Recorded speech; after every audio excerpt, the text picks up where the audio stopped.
Anybody visiting my class, I hope they walk away with hope, with love, with compassion.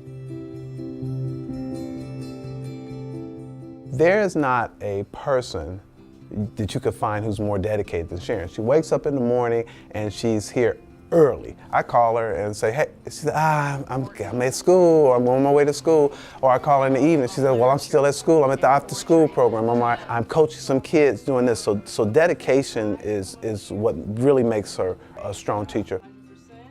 The students really do like each other. It truly is a loving classroom and a loving community, and really does spread throughout the school. You all look good. So, good afternoon, scholars. How are each of you today? We're the class of 2022.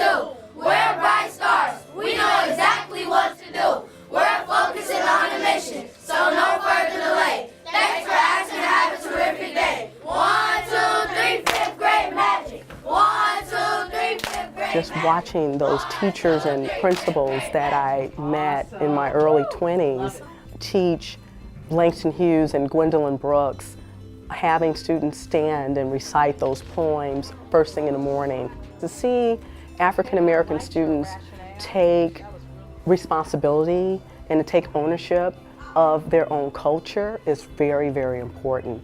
I want him to be educated. I want him to go to college. I want him to stand on his own 2 feet. I want him to be a leader. I have high expectations for him, just as well as the other kids. He knows.